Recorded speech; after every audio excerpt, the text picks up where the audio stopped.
और अब भाजपा की दिल्ली जीत के बाद दूसरे बड़े सवाल पर आते हैं कि दिल्ली तो जीत गए, अब कौन होगा सीएम फेस। दिल्ली में आखिरकार 27 साल बाद भारतीय जनता पार्टी की सत्ता में वापसी हो गई। केजरीवाल की आम आदमी पार्टी को करारी शिकस्त देकर 48 सीटों के साथ मेजॉरिटी के साथ बीजेपी दिल्ली में पूर्ण बहुमत वाली सरकार बनाने जा रही है। लेकिन अब सबके मन में एक सवाल काफी तेजी से दौड़ रहा है कि दिल्ली की सत्ता की कमान बीजेपी किसके हाथों में सौंपेगी। आखिर अब दिल्ली का मुख्यमंत्री बीजेपी किसे बनाएगी। हम आपको दिखाते हैं क्या कयास और कौन से चेहरे रेस में सबसे आगे।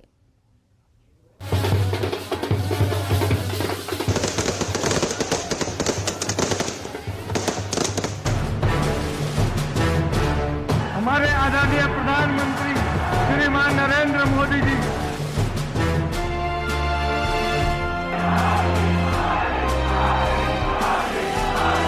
बोलिए यमुना माता की, यमुना मैया की, भारत माता की, भारत माता की। 27 साल बाद खत्म हुआ वनवास, बीजेपी किसे बनाएगी दिल्ली का बॉस। मोदी, श्री नरेंद्र मोदी, श्री नरेंद्र मोदी। स्थानीय, पंजाबी या पूर्वांचली, किसकी लगेगी लॉटरी।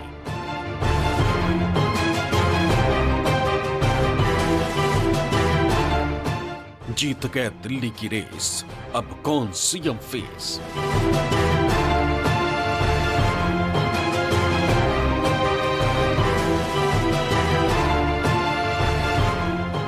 राजधानी दिल्ली में 2.5 दशक से ज्यादा का सूखा खत्म करने के बाद अब भारतीय जनता पार्टी के सामने ये किसी यक्ष प्रश्न से कम नहीं। पार्टी के लिए जीत से ज्यादा अब ये माथापच्ची का मुद्दा बन गया है कि आखिर दिल्ली की सत्ता की कमान किसके हाथों में सौंपी जाए। यहां एक नहीं, दो नहीं, बल्कि कई दावेदार हैं। और तो और स्थानीय बनाम बाहरी का भी मसला पार्टी हाईकमान के सामने मुंह बाए खड़ा है। लेकिन इन सब के बीच कुछ ऐसे नाम छनकर सामने आ रहे हैं जिसे बीजेपी का मुख्यमंत्री फेस माना जा रहा है। उन्हीं में से एक है प्रवेश साहिब सिंह वर्मा। दिल्ली में सीएम पद के दौर में शामिल होने वालों में सबसे पहला नाम प्रवेश वर्मा का है। प्रवेश वर्मा वो शख्स हैं जिन्होंने अब की बार आम आदमी पार्टी के मुखिया और पूर्व सीएम अरविंद केजरीवाल को नई दिल्ली विधानसभा सीट पर पटखनी देकर एक बड़ी जीत पार्टी की झोली में डाली है। केजरीवाल अब तक इस सीट पर अजेय रहे थे। ऐसे में इस बार केजरीवाल को हराकर पूर्व सांसद प्रवेश वर्मा ने खुद को सियासी जायंट किलर का खिताब हासिल कर लिया है। जाहिर है केजरीवाल को हराकर प्रवेश वर्मा मुख्यमंत्री फेस का पहले दावेदार बन गए हैं और यही जीत प्रवेश वर्मा के पक्ष में एक बड़ा संकेत भी दे रही है। दिल्ली में पिछले कुछ सालों का इतिहास देखें तो पता चलता है कि नई दिल्ली विधानसभा सीट से चुना हुआ विधायक ही दिल्ली की गद्दी पर विराजमान होता है, यानी जो नई दिल्ली सीट जीतता है वही मुख्यमंत्री बनता है। 1998, 2003 और 2008 के चुनाव में इस सीट से कांग्रेस की शीला दीक्षित लगातार 3 बार विधायक बनी और तीनों बार प्रदेश के मुख्यमंत्री बनी। इसके बाद 2013 में शीला दीक्षित को हराकर अरविंद केजरीवाल विधायक बने और फिर वो सीएम भी बने। 2015 और 2020 में भी केजरीवाल नई दिल्ली विधानसभा सीट से ही विधायक बने और सीएम भी बने रहे। अब की बार यानी 2025 में केजरीवाल को इसी सीट पर बीजेपी के प्रवेश वर्मा ने हरा दिया। बाहरी दिल्ली के होने के बावजूद उन्होंने नई दिल्ली में अपना दम दिखाया। ऐसे में कयास लगाए जा रहे हैं कि केजरीवाल को हराने का इनाम प्रवेश वर्मा को मिल सकता है। जो पार्टी उन्हें पोजीशन देगी हम उसके बहुत अच्छा से हाथ जोड़ के उसे निभाएंगे। अभी एमएलए हम जीते हैं, हम उस विक्ट्री पर सेलिब्रेट करना चाहेंगे। हम जब छोटे थे हम ज़रूर ये प्रश्न उनसे पूछते थे कि आप हमारे लिए टाइम नहीं निकालते, आप हमारे साथ टाइम नहीं स्पेंड करते, पर अब हमें समझ आता है जनता ज़्यादा ज़रूरी है, उनके साथ वक्त बिताना ज़्यादा ज़रूरी है। उन्होंने एक रिस्पॉन्सिबिलिटी दी है पापा को जो उन्हें निभाने की ज़रूरत है। परवेश जी को पार्टी ने एक बहुत बड़ी जिम्मेदारी दी। नई दिल्ली से अरविंद केजरीवाल जो भारतीय राजनीति का सबसे बड़ा बहरूपिया है, उसको राजनीति से हटाने का जिम्मा दिया। वो भैया ने बखूबी निभाया। जो भी पार्टी ने निर्णय अभी तक लिया है, पिताजी के साथ भी और भैया के साथ भी बहुत अच्छी जिम्मेदारियां दी हैं। आगे भी पार्टी जो करेगी बहुत अच्छा निर्णय लेगी। प्रवेश वर्मा बीजेपी के दिग्गज नेता और दिल्ली के पूर्व मुख्यमंत्री साहिब सिंह वर्मा के बेटे। 2013 में सियासी करियर की शुरुआत करने वाले प्रवेश वर्मा उसी साल हुए दिल्ली विधानसभा चुनाव में महरौली सीट से पहली बार विधायक बने थे। इसके बाद 2014 के लोकसभा चुनाव में पश्चिमी दिल्ली लोकसभा सीट से सांसद चुने गए। 2019 के चुनाव में भी प्रवेश वर्मा पश्चिमी दिल्ली सीट से लगातार दूसरी बार सांसद बने। 2024 के चुनाव में सांसदी का टिकट नहीं देने के बाद इस बार के विधानसभा चुनाव में प्रवेश वर्मा को नई दिल्ली सीट से उतारकर बीजेपी ने अपनी एक बड़ी रणनीति को मूर्त रूप दिया था, जिसमें वो सफल भी रही। प्रवेश वर्मा के पक्ष में एक और बात जाती है, वो है जाट फेस। अगर बीजेपी उन्हें मुख्यमंत्री बनाती है तो दिल्ली के साथ साथ यूपी, बिहार और राजस्थान के जाट वोटर्स तक एक खास संदेश जाएगा, जिससे इन राज्यों के जाट समाज में बीजेपी की लोकप्रियता में बढ़ोतरी हो सकती है। प्रवेश वर्मा को लेकर एक संकेत ये भी मिल रहे हैं कि चुनाव जीतने के बाद वो सबसे पहले केंद्रीय गृह मंत्री अमित शाह से मिलने पहुंचे थे। माना जा रहा है कि इस बैठक में सीएम चेहरे पर चर्चा हुई है। हालांकि प्रवेश वर्मा सीएम फेस पर अपनी दावेदारी को लेकर ये कह रहे हैं कि इसका फैसला विधायक दल और पार्टी आला कमान करेगा। आपके पिताजी भी इस प्रदेश के मुख्यमंत्री रहे हैं, दिल्ली के लिए काफी कुछ उन्होंने किया है। प्रवेश वर्मा अपने आप को कहां पाते हैं एक मुख्यमंत्री के तौर पे? क्या अगर आपको जिम्मेवारी मिले तो निभा पाएंगे? देखिए, ना तो प्रवेश वर्मा अपनी एमएलए की टिकट भी फाइनल नहीं कर सकता। ये हमारी पार्टी में पूरी तरीके से लोकतंत्र की व्यवस्था है। हमारा विधायक दल बैठेगा, वो तय करेगा, पार्टी की लीडरशिप तय करेगी। दिल्ली में सीएम पद के रेस में शामिल दूसरे बीजेपी नेता हैं सतीश उपाध्याय। मालवीय नगर सीट से आम आदमी पार्टी के बड़े चेहरे और पूर्व मंत्री सोमनाथ भारती को हराकर सतीश उपाध्याय अब की बार विधायक बने। सतीश उपाध्याय को दिल्ली में बीजेपी का एक बड़ा ब्राह्मण चेहरा माना जाता है। वो दिल्ली बीजेपी के प्रदेश अध्यक्ष भी रह चुके हैं। इसके अलावा दिल्ली युवा मोर्चा के अध्यक्ष भी रहे हैं। एनडीएमसी के वाइस चेयरमैन भी रह चुके हैं। इस लिहाज से उनके पास एक अच्छा खासा अनुभव भी है। और सबसे खास ये कि सतीश उपाध्याय आरएसएस के करीबी भी माने जाते हैं। दिल्ली के मुख्यमंत्री पद के रेस में पार्टी के सीनियर नेता विजेंद्र गुप्ता भी शामिल माने जा रहे हैं। विजेंद्र गुप्ता रोहिणी सीट से अब की बार लगातार तीसरी बार विधायक चुने गए, यानी आम आदमी पार्टी के लहर में भी वो विधानसभा चुनाव जीतकर कमल खिला चुके हैं। मौजूदा दिल्ली विधानसभा में विपक्ष के नेता भी हैं, बीजेपी का वैश्य चेहरा है और दिल्ली बीजेपी के अध्यक्ष भी रह चुके हैं। इन सब के अलावा रोहतास नगर विधानसभा सीट से लगातार दूसरी बार और कुल तीसरी बार विधायक बनने वाले जितेंद्र महाजन का नाम भी सीएम पद की रेस में शामिल है। 27 साल बाद दिल्ली का किला फतह करने के बाद अब बीजेपी के सामने सबसे बड़ी चुनौती मुख्यमंत्री तय करने की है। चुनाव पूर्व बीजेपी ने अपना कोई चेहरा नहीं दिया था और वो मोदी के नाम पर चुनाव में उतरी थी, लेकिन अब प्रचंड बहुमत से दिल्ली की सत्ता में आने के बाद अब उसे अपना नया मुख्यमंत्री चुनना होगा।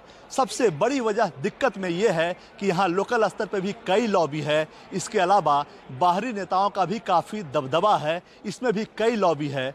उत्तराखंड, पूर्वांचल और पंजाब की लॉबी इसमें सबसे ज़्यादा मजबूत है और चुनाव में ये लॉबियाँ बहुत काम करती हैं। और इस बार का जो चुनाव था उसमें माना जा रहा है कि ये तमाम राज्य स्तर की जो लॉबियां हैं और छोटी लॉबियां जो प्रदेश के अंदर है और बाहर वाली जो लॉबी है, उन सभी ने काफ़ी काम किया है और प्रचंड जीत के पीछे उनका भी बहुत बड़ा रोल है। ऐसे में अब बड़ी चुनौती बीजेपी के सामने है कि उसका मुख्यमंत्री कौन होगा।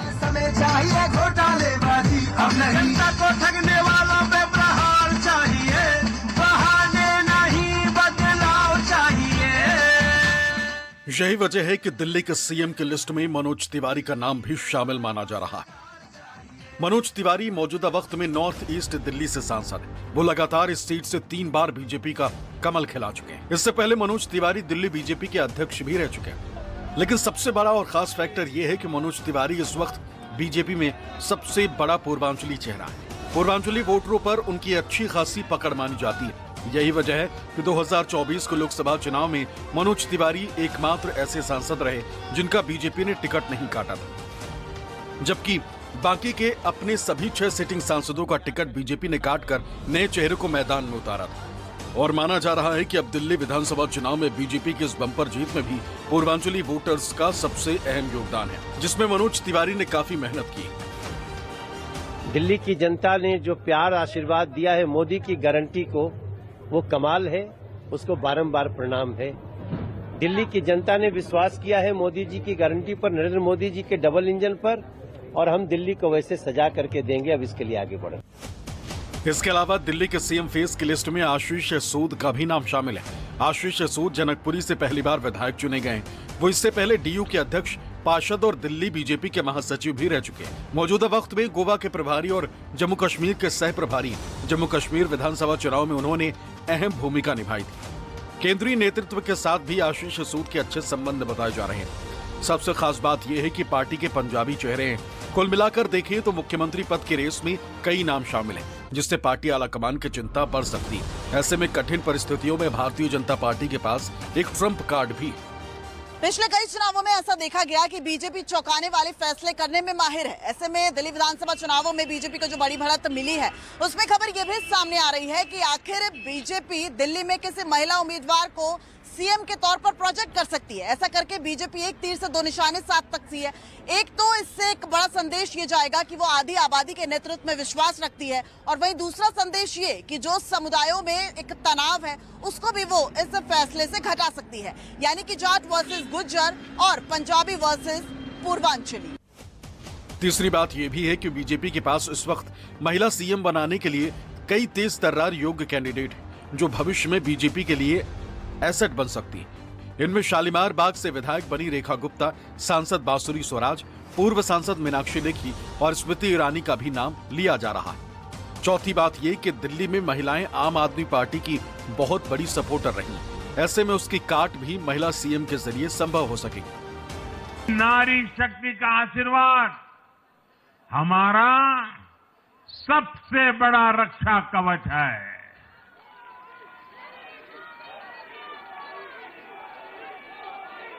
और आज एक बार फिर नारी शक्ति ने दिल्ली में मुझे अपना आशीर्वाद दिया है।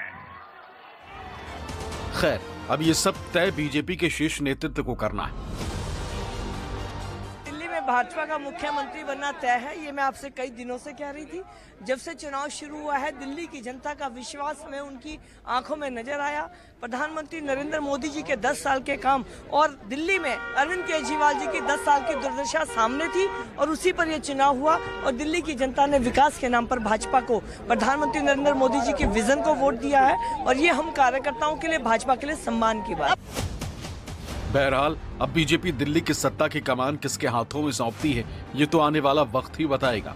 लेकिन इतना जरूर तय है कि 27 साल बाद दिल्ली की सत्ता में वापसी होने की वजह से बीजेपी मुख्यमंत्री चेहरे पर काफी मंथन के बाद ही कोई फाइनल फैसला लेगी। Bureau report, news 24।